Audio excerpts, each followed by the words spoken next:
Taller de Catecismo de la Iglesia Católica. Continuamos el estudio y la meditación de las características de nuestra Iglesia. Hoy estudiaremos el aspecto católico de la Iglesia. La Iglesia es una santa católica. En este taller están comprendidos los numerales del 830 al 856.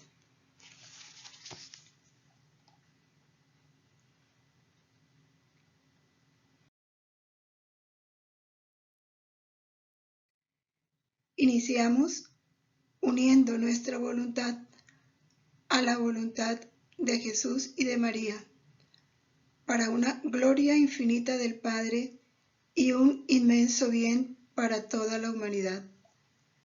En el nombre del Padre, y del Hijo, y del Espíritu Santo. Amén. Santísima Trinidad, Padre, Hijo y Espíritu Santo, postrado en el abismo de mi nada, y unida al acto único y eterno de vuestra divina voluntad, os adoro profundamente, os doy gracias eternamente, os amo infinitamente por todos y en el corazón de todos, con el corazón mismo de Jesús y de María. Amén. Dios te salve María, llena eres de gracia, el Señor es contigo, bendita tú eres entre todas las mujeres, y bendito es el fruto de tu vientre, Jesús. Santa María, Madre de Dios, ruega por nosotros pecadores, ahora y en la hora de nuestra muerte. Amén. Gloria al Padre, al Hijo y al Espíritu Santo, como era en el principio, ahora y siempre, por los siglos de los siglos. Amén. En el nombre del Padre, y del Hijo, y del Espíritu Santo. Amén.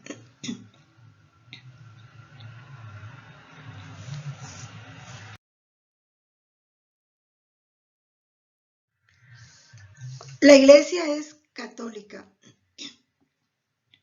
¿Por qué la Iglesia es católica? ¿Qué quiere decir católica? La palabra católica significa universal, algo íntegro que lo abarca todo. Y precisamente se llama católica porque integralmente encierra, contiene, proporciona todos los medios de salvación. Ahora es católica porque Cristo está presente en ella. La Iglesia es el cuerpo de Cristo, y donde está Cristo Jesús está la Iglesia. Y entonces decimos, ¿y en dónde no está Cristo? Está en todas partes. Luego la Iglesia es universal, por cuanto está en todas partes. Porque ella es el cuerpo místico de Cristo. De Jesús, ella recibe la plenitud de bienes, porque Él es su cabeza y Él le comunica a ella esa plenitud de los medios de salvación. Ahora es católica porque abarca a todos los hombres. Todos estamos llamados a formar parte de la Iglesia. La Iglesia, en este sentido, es fundamental. Desde el día de Pentecostés, ella muestra su catolicidad, porque desde el día de Pentecostés llamó a todos a integrarse a su seno. Y esta catolicidad será por siempre, hasta el día de la parucía. También es católica porque ha sido enviada por Cristo y ha sido enviada a la totalidad del género humano.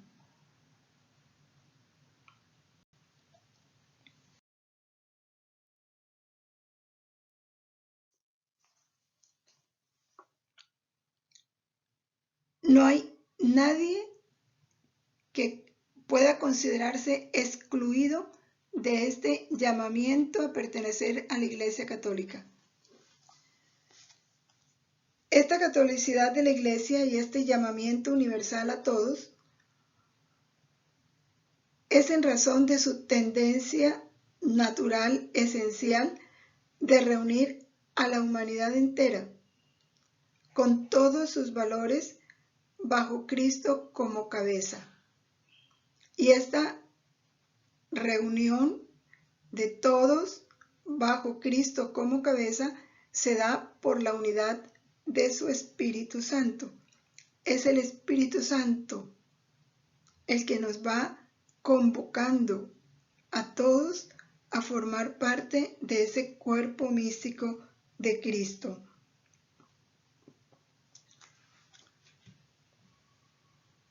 El hecho de que todos los hombres de todas las razas, de todos los pueblos, de todas las lenguas, estemos invitados a este pueblo de Dios. Recordemos que en el Antiguo Testamento Dios fue formando su pueblo y escogió a Israel y les puso unas condiciones para que formaran parte de su pueblo, como la circuncisión. Después de Pentecostés, Dios sigue llamando a formar parte de su pueblo, por supuesto ya con unas características diferentes, pero es un pueblo que está llamado a ser uno, a ser único. Un pueblo que ha de extenderse por todo el mundo, que ha de abarcar todos los países, que ha de cubrir todos los siglos. Porque ese es el designio de Dios, que todos nos salvemos y lleguemos al conocimiento pleno de la verdad. Ya en el Nuevo Testamento empezó a formarse de una manera concreta esta iglesia bajo la mirada y ayuda maternal de nuestra Santísima Madre y por la acción plena del Espíritu Santo.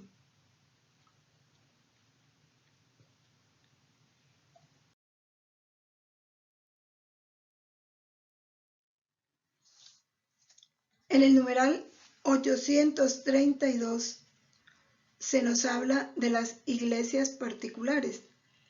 Todos sabemos que se habla de una iglesia universal, que está en todas partes, pero esa iglesia universal, pudiéramos decir, se expresa o se concreta en cada lugar a través de las iglesias particulares. Entonces tenemos en el continente suramericano y dentro de ese continente en cada país y dentro de ese país en cada departamento y dentro de ese departamento en cada localidad unas iglesias. O sea, pequeños o numerosos grupos de fieles que se congregan en torno a un pastor. Esas son las iglesias particulares. Pero cada iglesia particular es una imagen de la iglesia universal. Constituye una porción de esa iglesia universal, con todas las características de la iglesia universal. Esa iglesia particular es una, es santa, es católica y es apostólica. Ya después veremos eso de ser apostólico. Entonces, una iglesia particular es una porción de ese pueblo de Dios. Porción que está formada por numerosos fieles. Esos fieles están bajo la coordinación, dirección de un presbítero, que regularmente le llamamos párroco o coadjutor, en caso de que tenga un ayudante, y cada presbítero, que tiene a su vez un grupo de fieles, se congrega bajo un pastor, que es el obispo. Entonces, a las iglesias particulares le llamamos diócesis. Las diócesis están dirigidas por un obispo y ese obispo está encargado de varias parroquias. Cada parroquia tiene un párroco al frente y cada parroquia está formada por un número de fieles. Las diócesis son el modelo de esta iglesia particular. Estas iglesias particulares, según algunas características, toman otros nombres como prefecturas, en el caso de que estén en lugares o vicariatos apostólicos o prelaturas o abadías territoriales o administraciones apostólicas, según las características que la forman, ¿no? Por ejemplo, las que están formadas en tierra de misión, según el número de fieles, y muchas cosas tienen que ver para formar este tipo, estas diferentes clases de iglesias particulares. No nos vamos a detener a explicar cada una, pero sí es importante que las conozcamos. Decíamos que estas iglesias particulares reúnen todo, ¿no? Son plenamente católicas gracias a la comunión que tienen ellas con la Iglesia de Roma.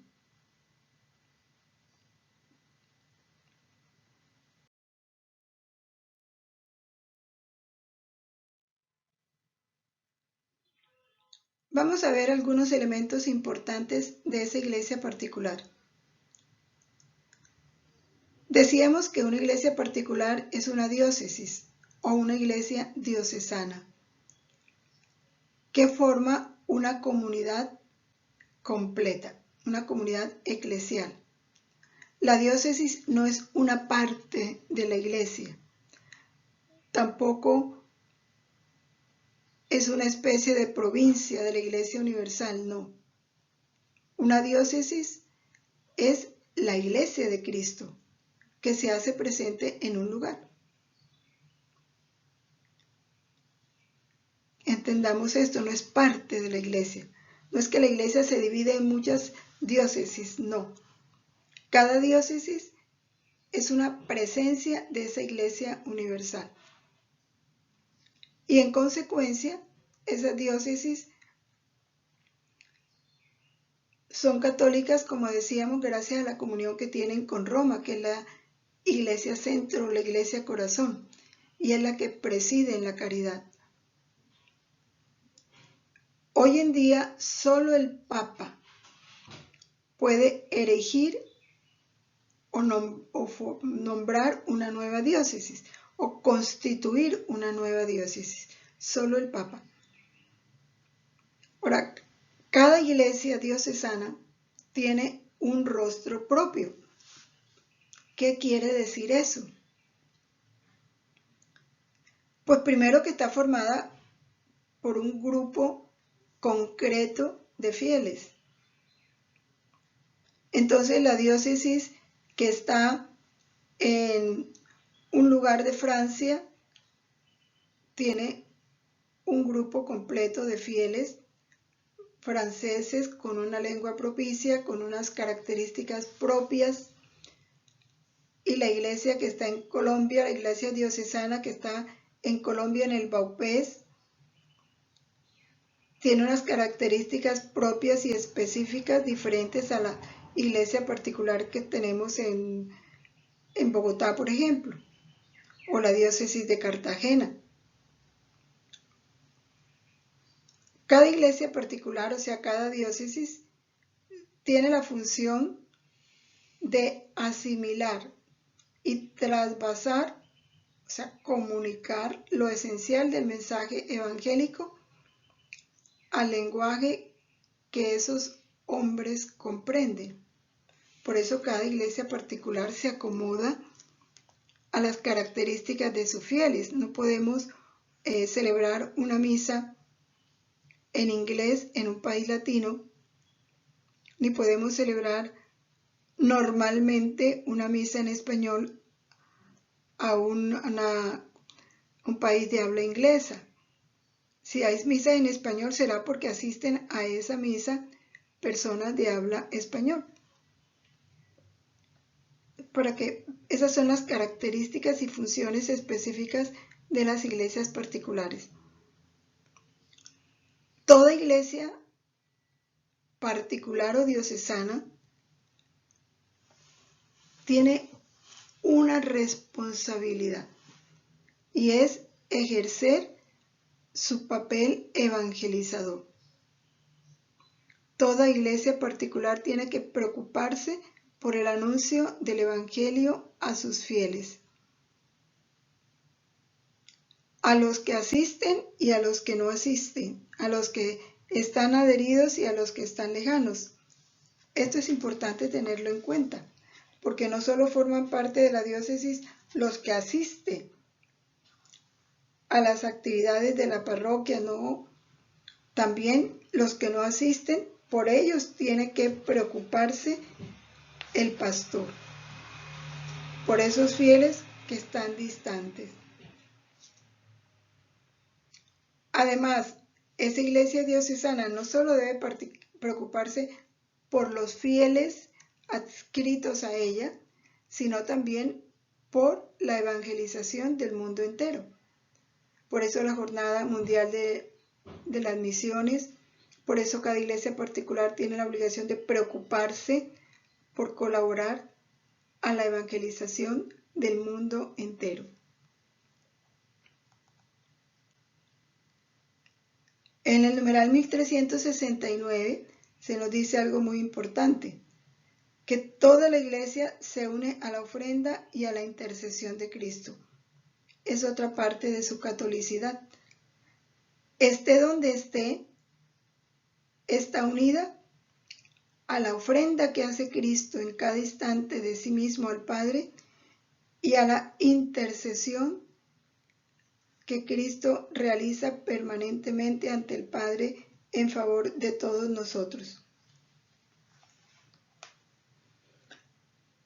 Por eso en cada misa está asociado el sumo pontífice y se ora por el Papa, igual el obispo. Toda misa el sacerdote tiene obligación de hacer pública su comunión con el Papa y con el obispo, por eso se mencionan sus nombres.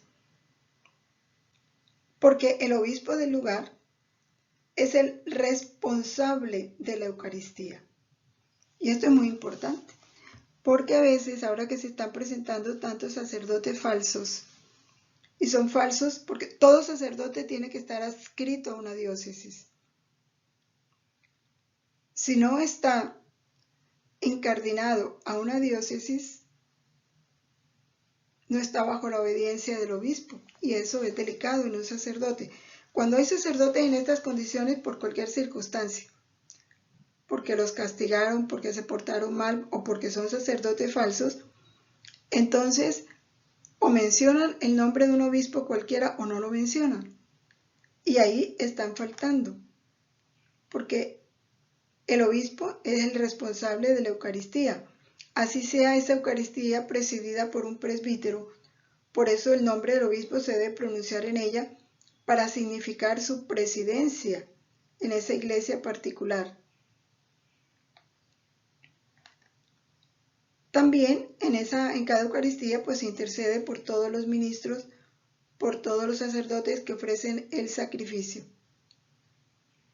Y aquí este numeral 1369 dice una cosa muy importante y que debemos tener en cuenta. Solo es considerada como legítima la Eucaristía que se hace bajo la presidencia del obispo o de quien él ha señalado para ello. Mucha atención. Solo es considerado legítima. Porque el sacerdote, el obispo, es el que nombra sus párrocos.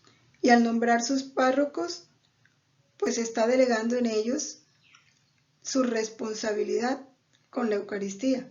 Por eso ese párroco tiene que unirse al obispo en cada Eucaristía, nombrándolo como signo de que él es el que preside, el obispo.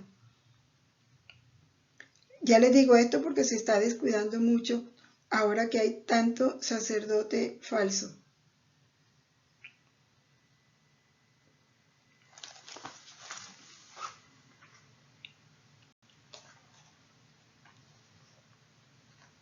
Bueno, continuamos.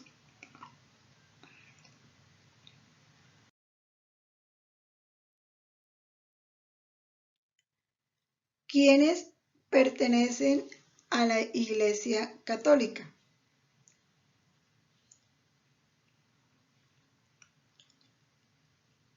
Decimos que a la Iglesia Católica pertenecen todos los bautizados. Por eso nos dice este numeral 836. Pertenece a la plena comunión con la Iglesia Católica, plena comunión, quien se vincula a Jesucristo en unidad con el Papa y los obispos mediante la confesión de la fe católica y la recepción de los sacramentos. Es muy importante, plena comunión. El que está vinculado a Cristo en unidad con el Papa, con los obispos, mediante la confesión pública de su fe y la recepción de los sacramentos. Entonces, cuando eres católico solo de nombre, nunca participas de los sacramentos, no hay plena comunión, así te hayas bautizado. Porque estás viviendo como si no te hubieras bautizado, no estás cumpliendo con tus deberes de bautizado. Entonces ahí no hay una plena comunión. Igual si no estás unido al Papa o no estás unido con el obispo. Entonces, entendamos estos elementos importantes para tener una plena comunión con la Iglesia. Dios quiso una iglesia para todos.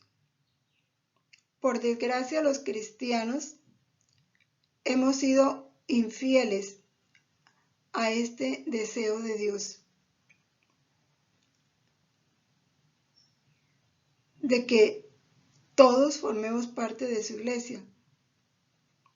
Sin embargo, hoy estamos aún unidos entre nosotros estrechamente mediante la fe y el bautismo común, pero no, por ejemplo, a través de los sacramentos o no a través de la unión con el Papa. Sabemos todo el problema que hay hoy a borde de un nuevo cisma, porque no hay una plena comunión con la Iglesia Católica. Pero pertenecen a la Iglesia, no de una manera plena, de una manera parcial. Así como la Iglesia Católica, en la Iglesia Católica hay elementos no católicos, esta es una frase de San Agustín. ¿En la Iglesia Católica hay elementos no católicos? Sí. Los que, habiendo sido bautizados, viven como si no lo fueran, aún en oposición de lo que deben ser. También se puede encontrar fuera de la Iglesia Católica algo católico. O sea, algo que tenga las características de un católico, pero que todavía no ha sido bautizado por cualquier circunstancia. Sin embargo, vive como católico. Muchos que parecen estar fuera están dentro. Muchos que parecen estar dentro están fuera. Póngale alguna persona que esté en un lugar donde no está presente la Iglesia Católica, un país musulmán, ejemplo. No ha podido bautizarse por todo el problema que se presenta entre ellos cuando abandonan su religión. Sin embargo, vive las características del católico. Ama a Jesucristo. Quisiera acercarse a los sacramentos, pero aún no puede. pero en todo lo demás vive como católico. Está fuera de la iglesia, pero pertenece a la iglesia de corazón por el deseo.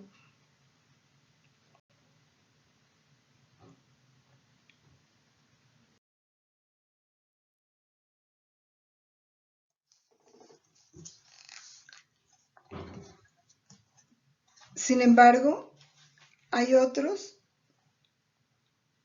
cristianos, ¿sí?, están unidos a Cristo, profesan las verdades de Cristo, pero se separan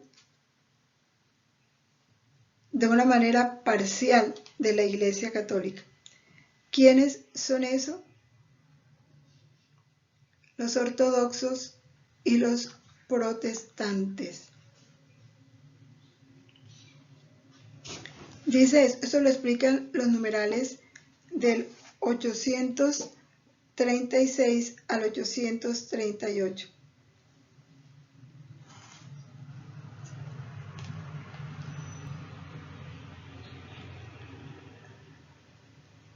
Todos los hombres están invitados a esta unidad con el pueblo de Dios, pero no todos pertenecen de la misma manera.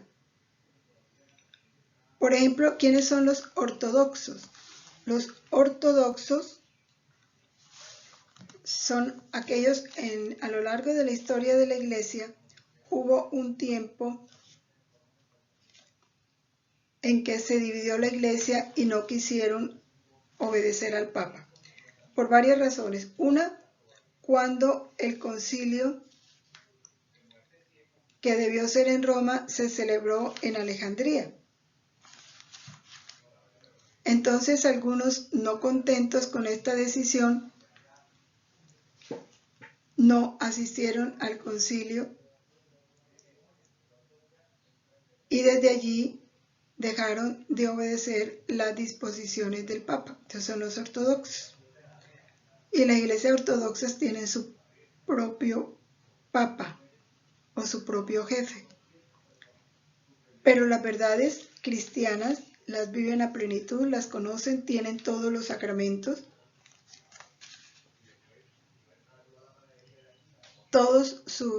Tienen diferentes ritos, pero en lo esencial están viviendo esta catolicidad. Están también los protestantes. ¿Quién es un protestante? Cree en Cristo, ha recibido ritualmente el bautismo, están en cierta comunión con la iglesia, pero no perfecta. Todos sabemos que hay muchísimas ramas del protestantismo, unas más cercanas al cristianismo y otras no. Por ejemplo, unas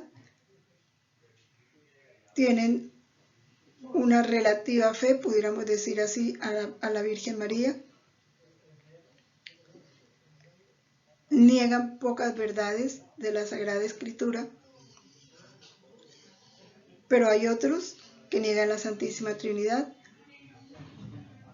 no aceptan los sacramentos, no aceptan los dogmas marianos, para ellos no existen. Entonces están unidos, pero de una manera imperfecta. Es más, dijéramos, más profunda la comunión de los ortodoxos con la Iglesia Católica que de los protestantes. Como ya le decía, los ortodoxos sí aceptan los sacramentos, aman a la Virgen. Su única diferencia es que no obedecen al Papa, y hay una diferencia en la liturgia, en la celebración de la Eucaristía. Entonces está el rito copto, está el rito maronita. Son ritos para celebración de la Eucaristía que varían en lo accidental, mas no en lo esencial.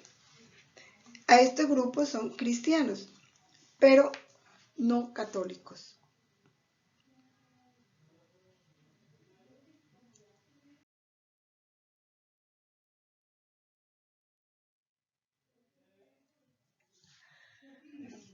A partir del Vaticano II surgió un movimiento en la Iglesia y una gran preocupación por la unidad. ¿En qué consiste esa preocupación? En un diálogo para poder ir, dijéramos, uniéndose en aquello que los separa, en las verdades que los separan. Ese es el ecumenismo. El procurar que todos lleguen al conocimiento de la única verdad, que es Cristo. El ecumenismo no es reunirse con diferentes religiones y aceptar lo de cada uno, aún, dijéramos, menospreciando lo propio. No por estar unido con los protestantes vamos a aceptar un rito protestante sin Eucaristía, sin consagración, solo por hacernos hermanos de los protestantes, ¿no? La Eucaristía es algo valioso a lo que no debemos renunciar, y lo que hay que procurar es que ellos comprendan la grandeza de los sacramentos y los acepten en su vida. Igual con los ortodoxos, ver cuáles son las diferencias y llegar a que todos estemos unidos bajo un solo pastor, que es el Papa.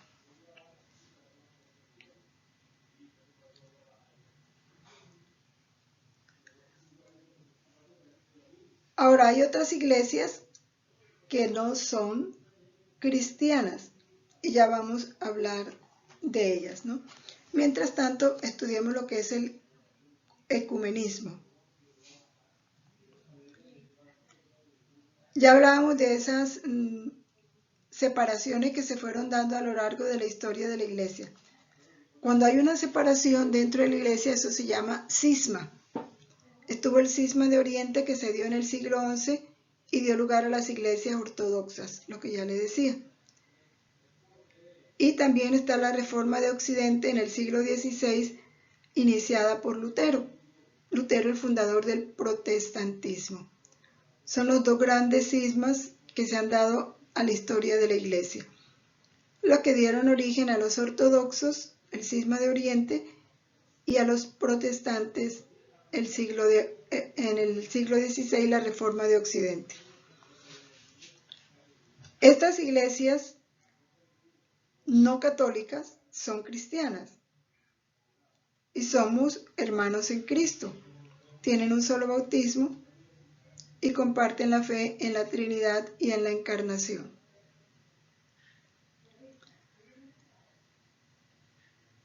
El ecumenismo,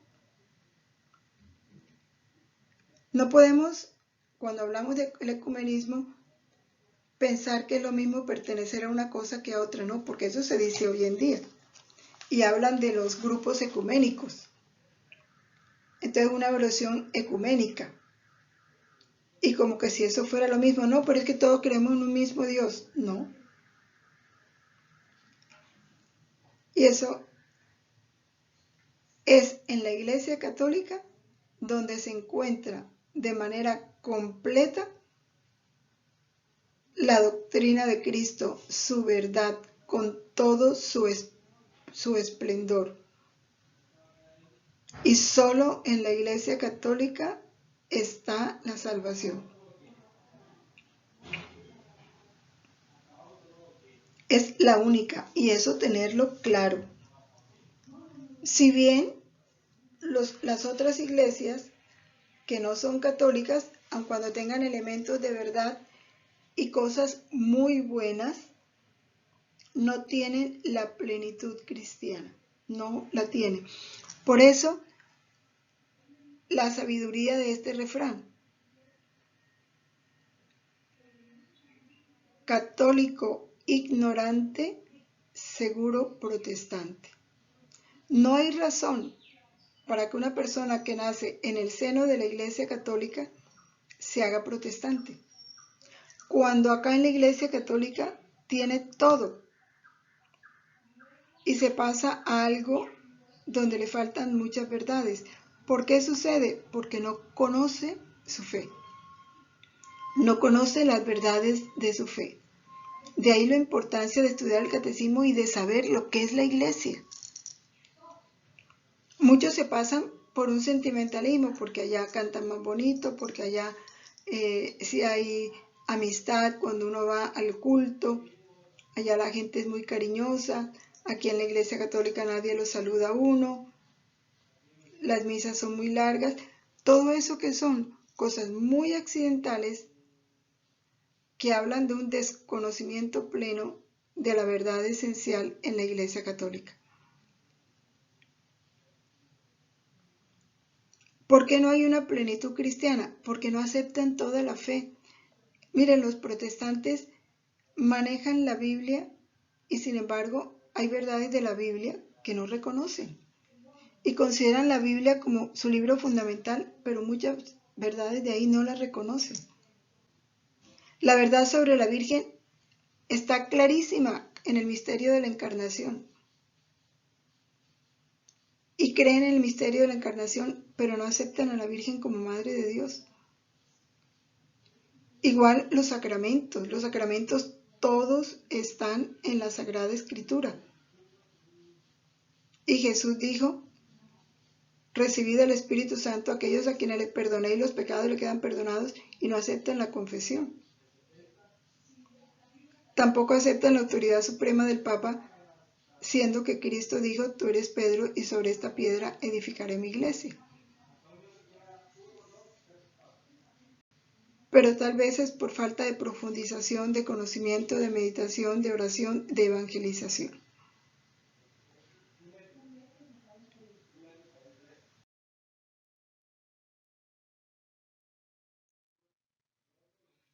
Referente a las iglesias protestantes, hay un capítulo en los escritos de Luisa que está en el volumen 4 de febrero 9 de 1903, donde Jesús dice claramente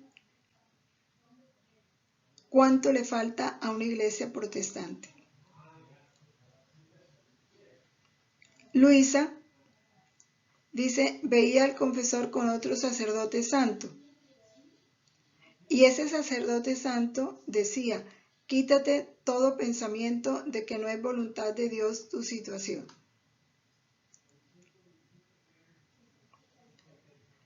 Entonces Jesús se refiere a una iglesia protestante que se abrió en Corato. Y Luisa le está hablando a Jesús de esa iglesia. Frente a ellos Jesús le dice, poco o nada harán, porque los protestantes no tienen el anzuelo de la verdad para pescar los corazones. No tienen el anzuelo de la verdad, como lo tiene la Iglesia Católica. Les falta la barca de la verdadera virtud para ponerlos a salvo. Están desprovistos de velas, de remos, de ancla, los cuales son los ejemplos y enseñanzas de Jesucristo. Y llegan a no tener ni un pan para quitarse el hambre, ni agua para quitarse la sed y lavarse, como son los sacramentos. Y lo que es más, les falta hasta el mar de la gracia para poder ir a pescar almas. Así que faltando todo esto, ¿qué progresos podrán hacer? Aquí Jesús hace una descripción completa de por qué el protestantismo no tiene la plenitud. No tiene la verdad, ellos niegan muchas verdades, no tienen los sacramentos, no tienen la vida de la gracia porque no obtienen los sacramentos. Y como no tienen la vida de la gracia, ni tienen la plenitud de la verdad, ni pueden comulgar la verdad que es Cristo, ni pueden comulgar su cuerpo y su sangre porque no tienen los sacramentos. Por eso dice Jesús, no tienen agua para quitarse la sed y lavarse, como son los sacramentos, ni para quitarse el hambre, como es la Eucaristía.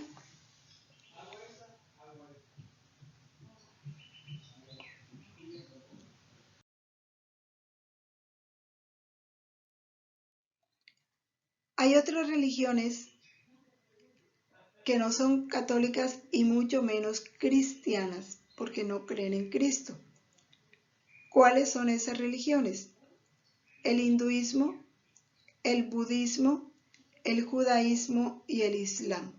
Vamos a hablar de cada una de ellas. Aquí está anotado el cristianismo para hacer una comparación con ellas.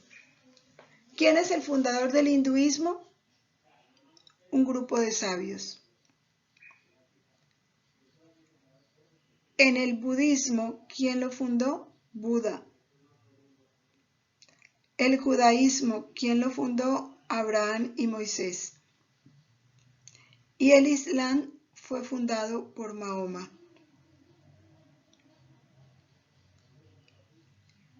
Nunca en comparación al fundador del cristianismo, que es el mismo Dios hecho carne, Jesucristo. ¿Cuáles son las creencias? El hinduismo, como creencias fundamentales, es el politeísmo. Tienen muchos dioses y creen en la reencarnación. El budismo, ellos no creen en Dios, creen en la reencarnación y en el nirvana. El nirvana es una perfección espiritual que van adquiriendo ellos. El judaísmo sí cree en Dios,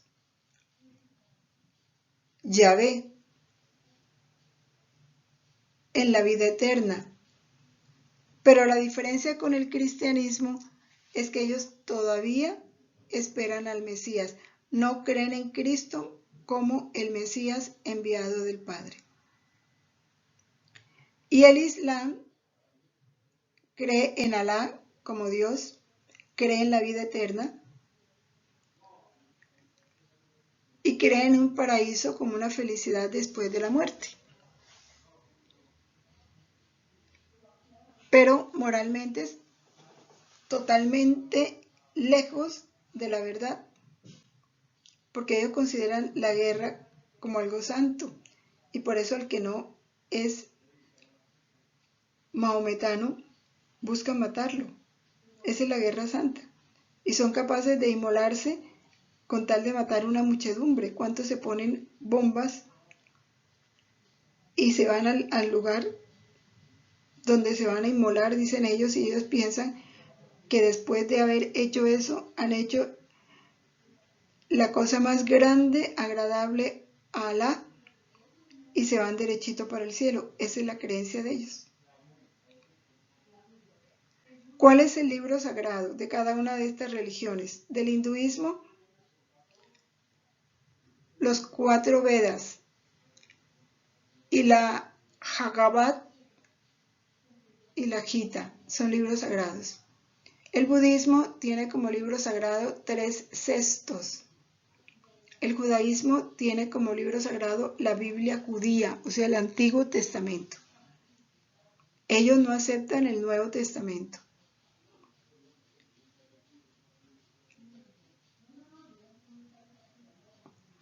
El cristianismo tiene la Biblia completa y el Islam tiene el Corán. ¿Cuál es el lugar de culto de cada uno de estas religiones? El hinduismo tiene templos y altares en las casas, llenos de dioses.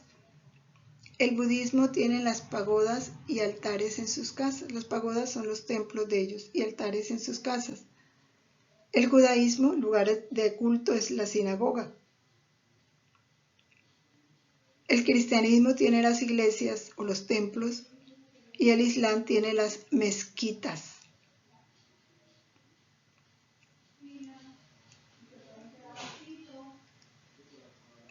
Fiestas fundamentales de cada una de estas religiones. El hinduismo tiene como fiesta el Diwali, que es la victoria del bien sobre el mal, y el festival de Holi, que es el Año Nuevo. El budismo tiene el Weguat, que es el nacimiento y muerte de Buda. El judaísmo es la Pascua judía. Recordemos cuando el pueblo de Israel fue liberado de la esclavitud de Egipto, que salieron y pasaron el Mar Rojo, y esa es la Pascua judía, la que ellos celebran. El cristianismo tiene como fiesta la Navidad y la Semana Santa. Y los musulmanes tienen el Ramadán, que es un mes de ayuno, y la Eid Maulid, que es el nacimiento de Mahoma.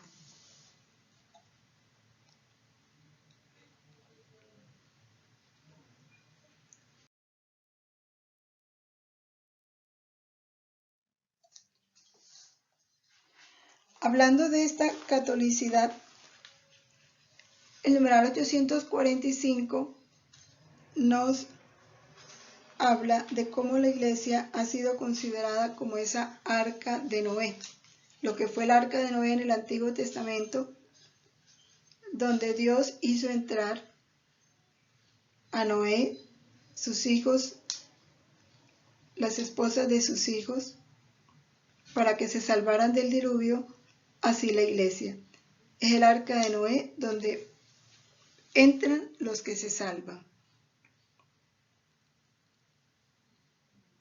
La Iglesia es el lugar donde la humanidad debe volver a encontrar su unidad y su salvación.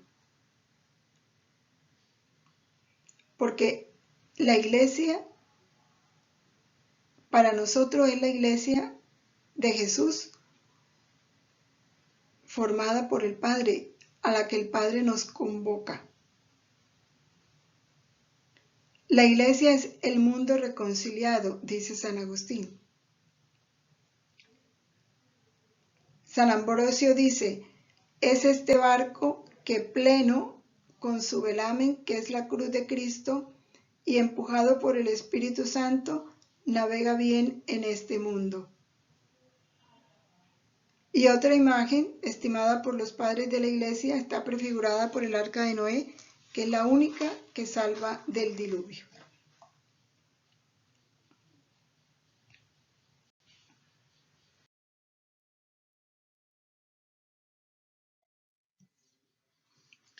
Por esta razón se dice que fuera de la Iglesia no hay salvación. Y esto pues en muchos causa estupor, pero hay que entenderlo. ¿Por qué fuera de la Iglesia no hay salvación? Porque la salvación viene de Cristo, que es la cabeza. Él dio la vida para salvarnos y nos incorpora en Él, en su cuerpo, que es donde están todos los medios de salvación. Y ese cuerpo es la Iglesia.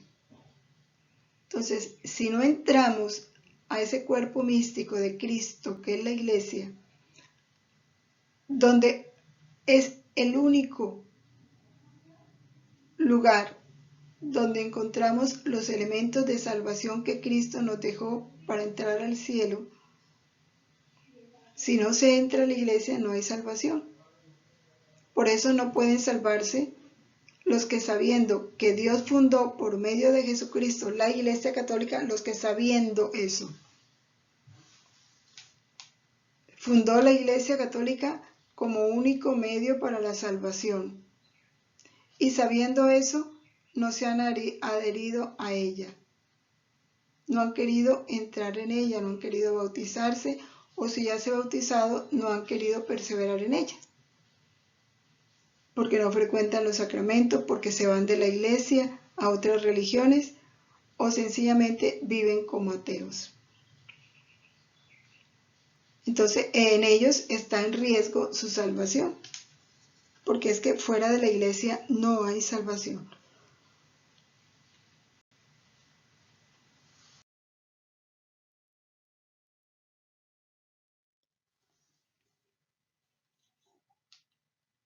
Esta frase es bien importante. Nosotros no poseemos la verdad. Es la verdad que nos posee a nosotros. La verdad es Cristo. No es que nosotros poseamos a Cristo. Cristo nos posee porque nos entró en Él. Él es la verdad y Él nos toma de la mano. Por eso dice la palabra, la verdad sale al encuentro de quien la busca. Y el Espíritu Santo es el que nos va a conducir hacia la verdad completa. El Espíritu Santo.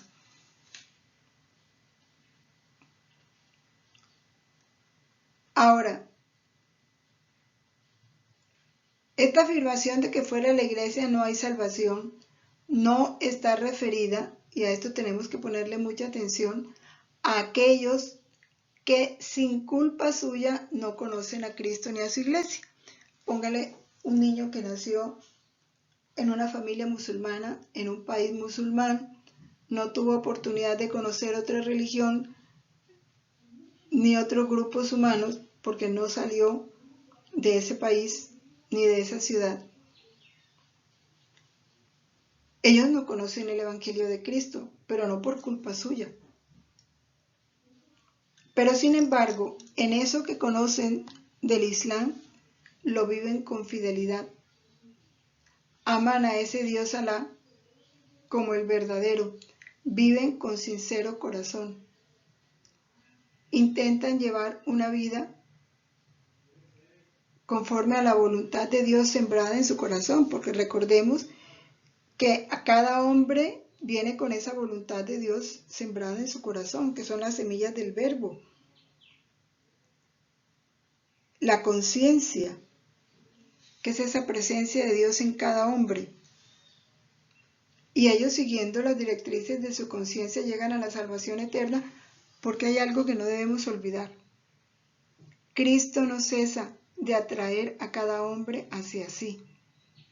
Y así sea en el punto de la muerte, como lo veíamos en un anterior taller, así sea en el punto de la muerte, Dios se le manifiesta, Cristo se le manifiesta para que Él lo acepte como su Salvador. Por eso no podemos afirmar que aquellos que sin culpa no han conocido a Cristo se van a condenar, ¿no?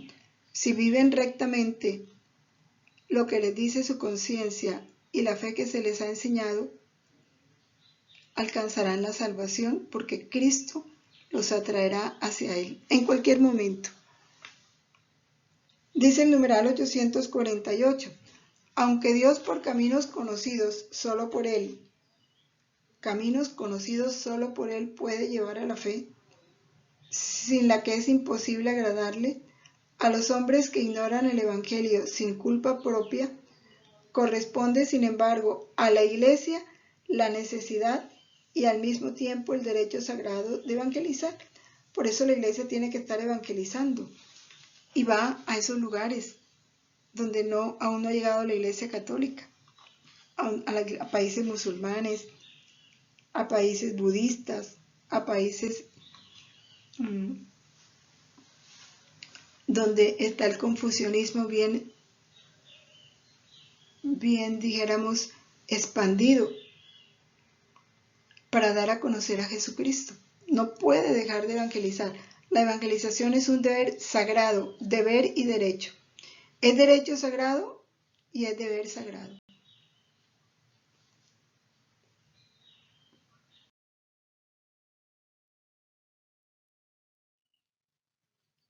Por eso, la misión, realizar la misión, la actividad misionera de la Iglesia es una exigencia en razón de su catolicidad, en razón de su presencia universal, en razón de atraer hacia sí a todos los hombres.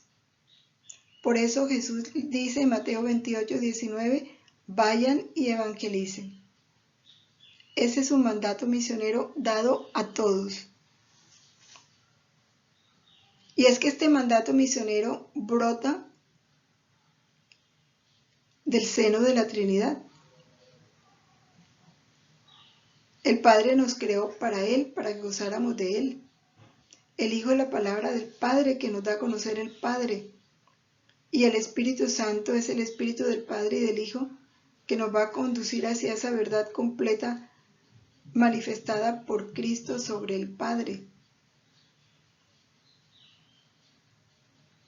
Por eso la Iglesia, por naturaleza, es misionera. ¿Y cuál es el fin último de la misión? Hacer participar a los hombres en la comunión que existe entre el Padre, el Hijo y el Espíritu de amor. Conocer al Padre por el Hijo en el Espíritu Santo. Y la Iglesia es misionera porque la misión del Hijo es dar a conocer al Padre. Y ella es el cuerpo de ese Hijo. Y es el Espíritu Santo el que impulsa a la iglesia. ¿Y hacia dónde la impulsa? Al conocimiento de Dios, al conocimiento de la verdad, según ese plan de Dios Padre.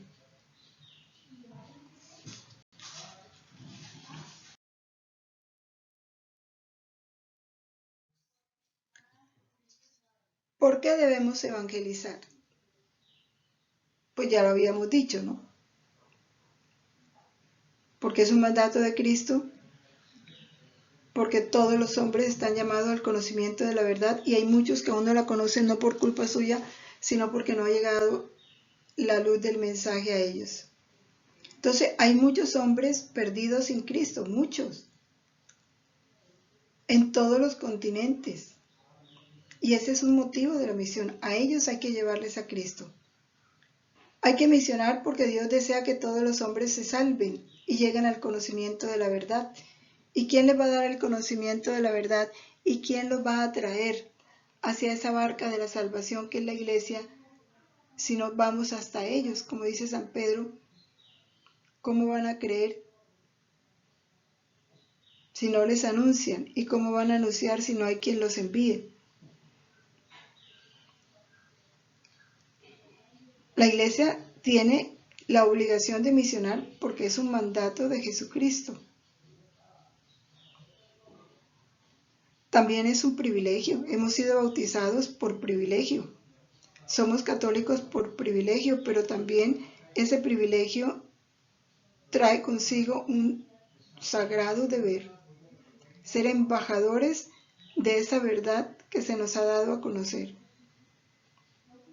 Y si realmente amamos a Cristo, y el deseo de Cristo es que todos los hombres se salgan y lleguen al conocimiento de la verdad, si amamos a Cristo, ese tiene que ser nuestro deseo. El mismo deseo de Cristo, el mismo deseo del Padre. Ahora el Espíritu Santo nos capacita a través del sacramento de la confirmación para ser testigos de Cristo. Todo bautizado tiene el deber sagrado de evangelizar con su palabra y con su testimonio y con la oración. 3 medios. Su palabra, predicando, dando a conocer la verdad. Su testimonio, viviendo esa verdad o viviendo conforme a esa verdad. Y la oración, siempre orando para que a todos llegue el conocimiento de la verdad. El dar testimonio de Cristo nos ayuda a crecer espiritualmente. Hay una frase muy célebre de Su Santidad Pablo VI. Dice, la fe crece dándola. Cuando nosotros comunicamos nuestra fe crece. Se hace más robusta, más sólida. Por eso el testimoniar o testificar nuestra fe nos ayuda a crecer espiritualmente.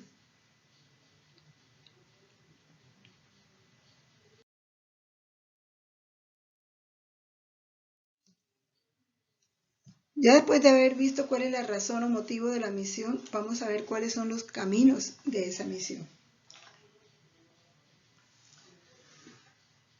El Espíritu Santo es el protagonista de toda la misión, porque Él es el que nos conduce a la verdad. El Espíritu Santo es el que habla por el predicador y es el que actúa en los catequizandos. Él conduce a la iglesia por los caminos de la misión.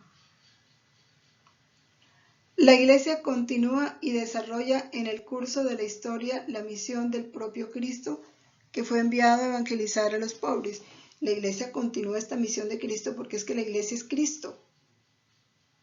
Cristo cabeza y Cristo cuerpo. Y si esa es la misión de Cristo, en consecuencia es la misión de la iglesia. La iglesia, impulsada por el Espíritu Santo, debe avanzar por el mismo camino por el que avanzó Cristo. ¿Cuál camino avanzó Cristo? El camino de la evangelización de la humildad, de la pobreza, de la cruz. Ese es el camino de Cristo, el camino de la pobreza, de la obediencia, del servicio, de la inmolación de sí mismo hasta la muerte, de la que surgió victorioso por su resurrección. Ese fue el camino que siguió Cristo. En consecuencia, los cristianos debemos actuar como testigos del Evangelio y de las obligaciones que de él se derivan. Testimoniar a Cristo. Y ese testimonio transmitirlo con palabras y con obras. Y una de las más grandes formas de testimoniar es a través del martirio. El martirio es el supremo testimonio de la verdad, dar la vida por Cristo.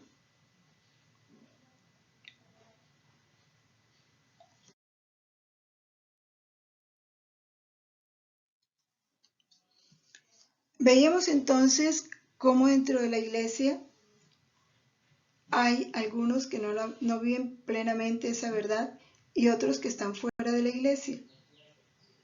Siendo la iglesia católica tiene un deber sagrado de misionar, de evangelizar.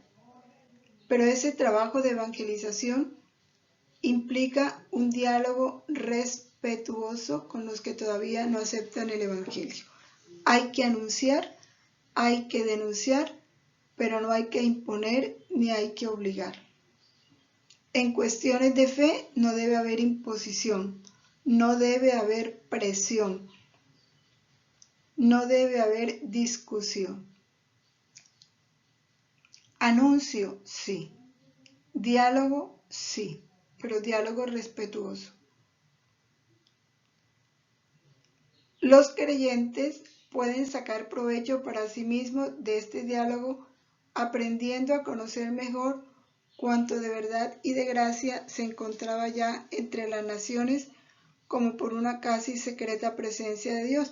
Es que todas las comunidades, así tengan la religión que tengan, en ellas están las semillas del verbo.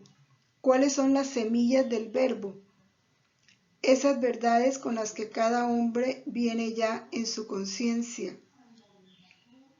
Es la presencia de Dios en la conciencia, en el corazón del hombre. Ahí están esas semillas de verdad en las que el hombre de buena voluntad se mantiene fiel, así no esté dentro de la Iglesia Católica. Cuando llegamos a una comunidad no creyente, ese tiene que ser nuestro papel. Conocer lo bueno que hay en esa comunidad, aprender de ellos y compartir con ellos lo bueno. Los creyentes anuncian la buena nueva a los que la desconocen. Y si la anuncian es para consolidar, para completar, para elevar la verdad, para llevar el bien que Dios ha repartido entre los hombres y los pueblos, para purificarlos del error y del mal. Y eso para la gloria de Dios, para confusión del diablo y felicidad del hombre. Y ojo a esto, porque este es otro peligro. Ir a misionar no es ir a hacerme uno con ese pueblo no creyente al que voy a misionar. Eso le pasó desde el Antiguo Testamento. Recuerden cuando Dios, a través de Moisés, envió a algunos a la tierra prometida y les dijo que no tomaran nada de lo que había en esos pueblos paganos, ni siquiera sus riquezas, que destruyeran todo, que no tomaran mujer de grupos paganos. Pero algunos fueron y desobedecieron a Dios y no pudieron entrar en la tierra prometida. Igual le dijo Dios a Salomón. Le dio la libertad de tomar todas las concubinas que quisiera, pero no de tierra pagana. Salomón desobedeció y terminó adorando sus ídolos y construyendo templo para sus ídolos. Entonces esta es la advertencia que nos hace aquí. Hay que anunciarla, pero para consolidar la verdad, para completarla, para elevarla, no para nosotros hacernos uno con el error de ellos.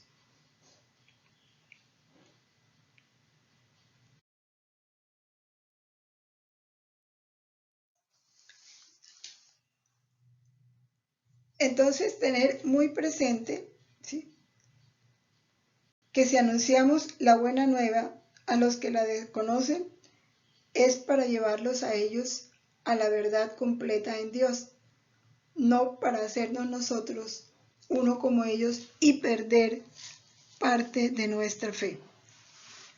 Es el gran peligro de un falso ecumenismo que se está dando ahora. Entonces, con tal de reunirnos con los budistas y con los musulmanes, entonces aceptamos que todos somos hijos de Dios cuando eso no es así. Entonces, como aceptamos que todos somos hijos de Dios y que ellos son hijos de Dios a pesar de que no creen en Cristo, los estamos alimentando el error. Y nosotros estamos perdiendo la luz de la verdad. Ese es un gran peligro hoy en día al que le tenemos que poner mucho cuidado. Bien, terminamos entonces estas reflexiones. Ya cada uno de ustedes retomará los numerales del catecismo para profundizarlos más. Gloria al Padre, al Hijo y al Espíritu Santo, como era en el principio, ahora y siempre, por los siglos de los siglos. Amén. Permanezcamos en la voluntad de Dios siempre. Fiat.